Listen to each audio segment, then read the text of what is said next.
Welcome to Capital Today. I'm Hilary Kennedy. And you know, when it comes to tax time, love it or hate it, we all have to pay taxes, and it sure is nice to know who's handling them and what they're doing with them. So today I'm excited to sit down and talk to Scott Grigg, who's candidate for Collin County Tax Assessor Collector.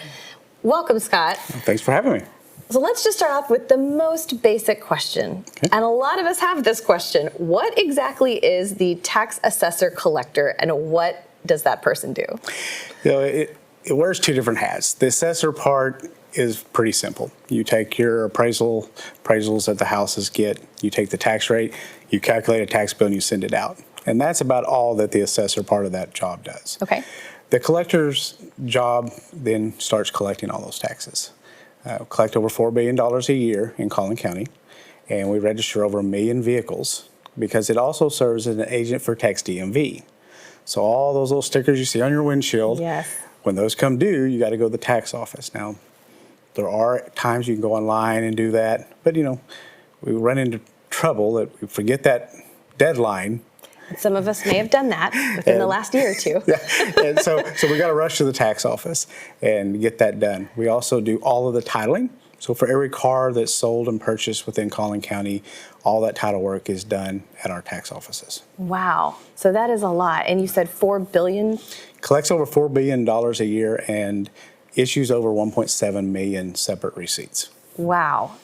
Well, so I'll start really high level because I want to get your vision for what you want to do in this role. Mm-hmm.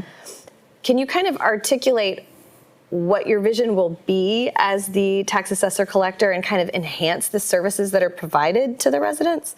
Absolutely. You know, it says the title's collector, but I kind of see it more as a protector of the money.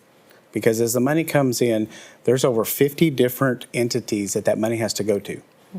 Cities, state, counties, the county in general, and then also all of the schools. And people don't realize that when they come in, they see the different 4 lines on their tax bill, but we have to keep all that straight and make sure the money goes to the right people. Yes. My experience with multi-billion-dollar companies makes me key for that role because, as anybody knows, when things are going smooth, the average manager can handle it. But it's when things mess up and things become out of balance that we need that right person in the job. And that's where my experience comes. So my vision is to make sure that all the money is protected, make sure that we have a good, complete staff that is happy and coming to work joyful, because without that, customer service slides.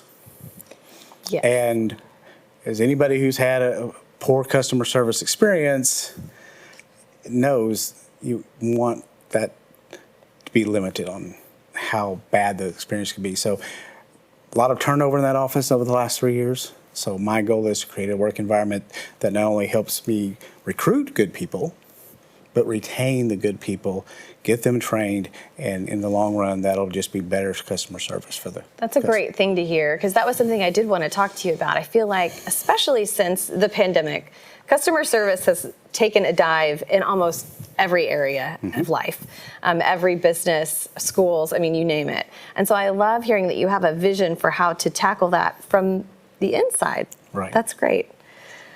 So let's talk a little bit about your experience. You brought that up, and you work for some major corporations. Yeah, I kind of joke around that it's, you know, small companies, but in all reality, I've worked for some of the biggest and best in the world at what they do.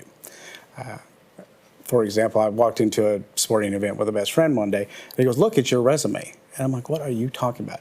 So up at the scoreboard, you looked, and it said Walmart, Tyson Foods, Coca-Cola, and Aaron's Lee Stone Furniture, which I have been a corporate senior auditor for all 4 of those companies. Oh, wow. So working for someone who's the biggest and the best in the world at what they do, I guess give me lofty goals, because that's my goal for the tax office, to make it the best in Texas. That's great. Well, and this is an area where technology is key, right? When you're dealing with those sorts of numbers and that much money. So how do you plan to leverage technology to sort of streamline the processes and just improve the overall efficiency of the tax collection process? Because it's daunting for those of us paying it. I know even more so for those of you collecting it. Right. Technology is important. In the past few years, they bought new technology that would scan the checks and post the payments automatically. So that helped cut some of our workflow. The other things that we can do is, I remember when mortgage payments, I loved paying over the phone. Calling in, punching in your digits, and it's done. I would love to work with our providers to make that an option. Right now, nowhere in the county has a way to pay any payments over the phone. I love that, especially in dealing with the elderly. A lot of people are not technologically savvy with using the internet or doing things on their phone in the traditional sense. Right. So that's great. And then the other part of technology I really want to delve into is to help educate the taxpayers. What is this tax system about? How does that work? When are they holding the budget hearings about my tax dollars? Building a database of emails that I can send out that if you're in Plano, you're going to get an email that says, okay, the Plano City Council is meeting about your budget, this date, this date, and this date. Your taxes are due this date, this date, and this date. Your appraisals are coming out on this date. Make sure your deadline for your appraisal protest is in because it has to be done by this date. Keeping the public informed. Yes. Using technology to do that is one of my key points because accountability and accessibility is important. And using that communication tools with the technology available is key for me. So you brought up a great point about financial transparency.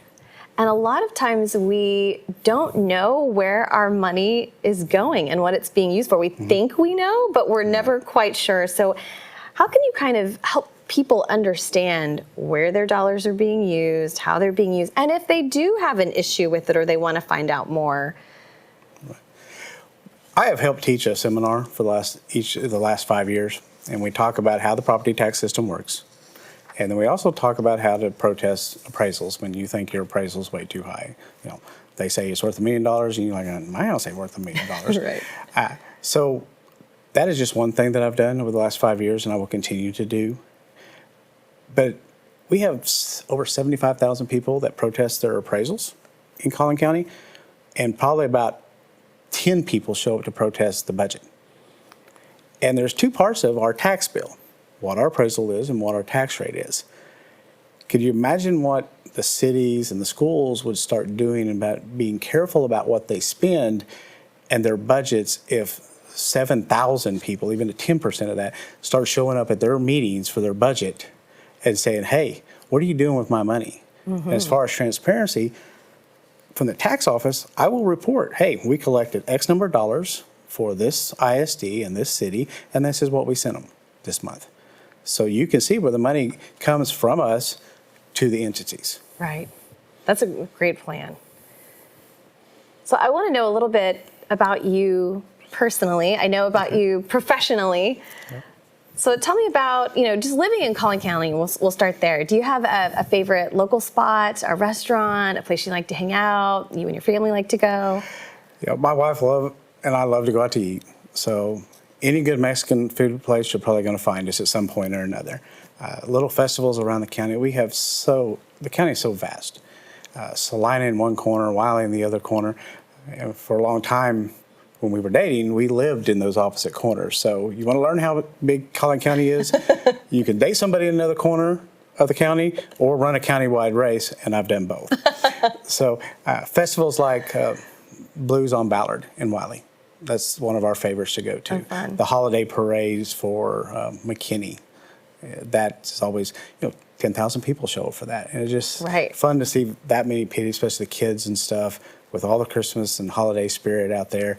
So those are two of our favorites to go to. But we try to hit a lot of little festivals around, Salina, Prosper, Plano, Frisco. All of them have little different things that we try to hit. Well, and those communities they've just been flourishing and growing, but they all still sort of have that small town feel. Right. And I love that. Those are a lot of fun. So you, even before you came here today, you were out campaigning, door to door, like you were really out there making it happen.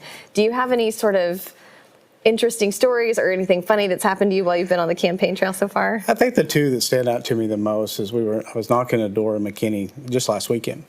And I knocked on the door, and a lady came to the door, and she could see through the glass panel on her door. And she was an 80-year-old woman, and I had a T-shirt on that had my campaign logo on it. Before I could even say a word, she goes, "I'm voting for that guy," and pointed at me. And I'm like, "Well, ma'am, I am that guy." And she goes, "Well, then I'm voting for you." And I think the other one that really stood out is one in Plano. An older lady came to the door. And I, said, "Hello, my name is Scott Grigg. I'm running for tax collector." And before I could say anything else, she was like, "Why in the world would you do that?" And I'm like, "Well, that's a valid question." Right. I mean, this is not something anybody dreams of, being a tax collector when they're a kid. And I told her, I said, I just felt it is a really important office to run. Too much money flowing through that, and money in the wrong hands can lead to disaster. Yes. So I want to use the skill sets that I've been given by the good Lord to work with big numbers and make sure everything's balanced. I love that. That's great. But those are probably my two favorite little stories. I mean, I've been prayed for many times at people's door, and I love that. Any day that I come home after having someone pray for me, it's a good day. Well, and it is a brave thing to run for any office and to put yourself out there and step out and really have to try and connect with people from all walks of life and explain why you're the best person for the job. So that's got to be a great feeling when you meet people on the campaign trail. Oh, absolutely. Especially if they're like the lady in the first story.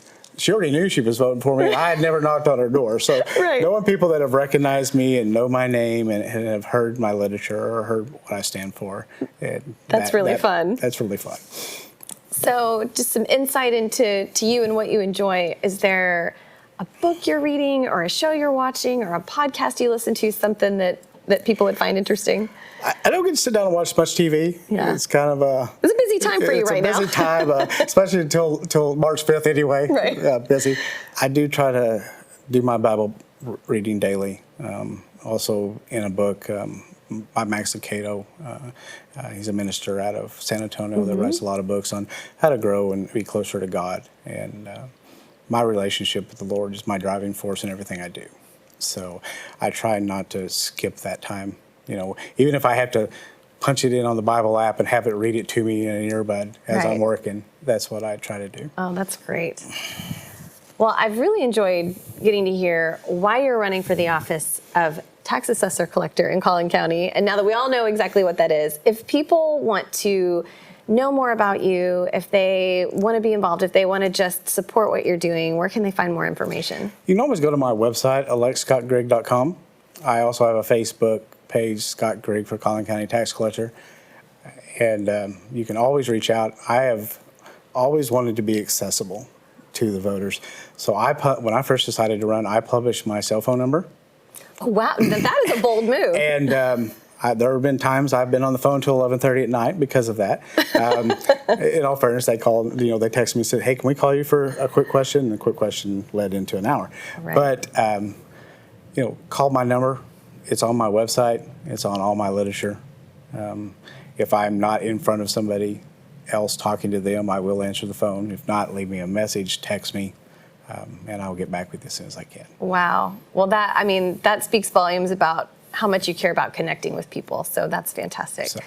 Scott Grigg, thank you so much for sitting down and chatting today. Is there anything else that you want people to know before I let you go? No, I just encourage them to educate themselves. Yeah. And I think after you educate yourself, I think you will see that my experience is what this county needs. We need a certain amount of experience. And to be honest with you, the taxpayers deserve the kind of experience I bring to the table and the leadership that I will bring once elected.